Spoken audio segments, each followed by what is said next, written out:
श्री देव वेळणेश्वर हे एक जागृत मंदिर असून महाराष्ट्रामधील एक प्रसिद्ध असे मंदिर आहे। मंदिरामध्ये वर्षभरामध्ये अनेक धार्मिक कार्यक्रम केले जातात। महाशिवरात्रीचा मोठा कार्यक्रम या मंदिरामध्ये केला जातो। अनेक पर्यटक महाराष्ट्रातून या मंदिराला भेट देत असतात। हे मंदिर एक पुरातन काळापासून वसलेले आहे। एक जागरूक पिंड या ठिकाणी आहे। या मंदिराच्या आवारामध्ये एकूण 5 मंदिरे आहेत। गणपतीचे मंदिर, विष्णूचे मंदिर, रामेश्वर मंदिर आणि वेळणेश्वरची ग्रामदेवता कालभैरवाचे मंदिर सुद्धा वसलेले आहे। मंदिराच्या मागच्या बाजूला अथांग असा पसरलेला समुद्र किनाराही आहे। या मंदिरामध्ये श्रावणामध्ये दर सोमवारी भक्तांची मंदिआळी सुरू असते। जिल्ह्याभरातून श्रावण सोमवारी अनेक पर्यटक वेळणेश्वरच्या दर्शनासाठी येत असतात। वेळेला धावून येणारा म्हणजे वेळणेश्वर अशी या मंदिराची ख्याती आहे।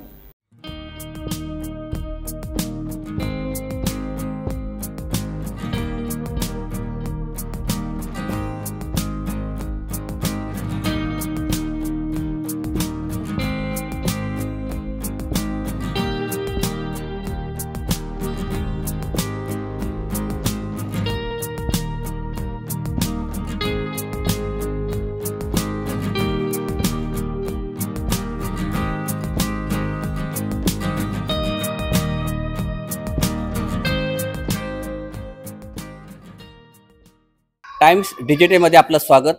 आता आपण आहोत वहागर तालुक्यातील वेळणेश्वर या ठिकाणी आणि या ठिकाणी एक पुरातन असं शंकराचं एक मंदिर आहे आणि या मंदिरामध्ये वर्षभर मोठमोठे कार्यक्रम चालू होतात आणि आता श्रावण चालू झाले आजपासून। त्यानंतर ह्या श्रावणामध्ये ह्या मंदिरामध्ये कोणकोणते कार्यक्रम किंवा कोणते उपक्रम राबवले जातात ह्याची माहिती आपण आता त्या गुरव आहेत त्यांच्याकडून घेऊया। नमस्कार, मला सांगा हे किती वर्षापूर्वीचं मंदिर आहे? हे मंदिर पूर्वी 400 वर्षापूर्वीचं आहे। स्वयंभूस्थान आहे। या मंदिरमध्ये 5 मंदिर आहेत।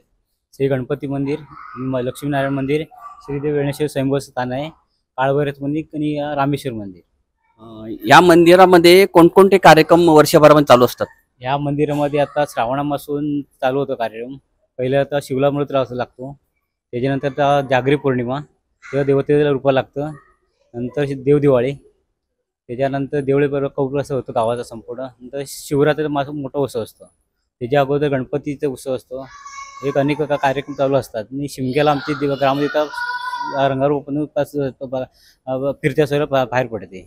आता श्रावण चालू होतोय सोमवारपासून, तर या श्रावणामध्ये कोणकोणते कार्यक्रम आयोजले असतात? या श्रावणामध्ये आता कालपासून प्रतिपदेपासून शिवलामृत चालू आहे। त्याच्यानंतर आता दर सोमवारी रुद्राभिषेक होतं, महारुद्रावर असतात, अभिषेक सोहळा पडतो। हे दर सोमवारी एवढी गर्दी असते का? हो असते। मी शनिवार रविवारी सुट्टीच्या असते।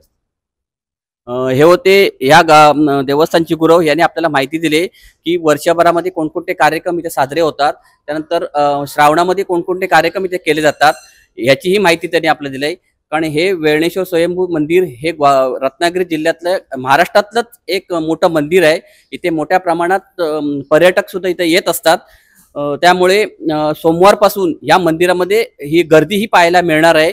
कॅमेरामन शिवानीसह उमेश शिंदे, वेळणेश्वर, वहागर। टाइम्स डिजिटलला लाईक करा, शेअर करा, सबस्क्राईब करा आणि बेल आयकॉन दाबायला विसरू नका। Times digital.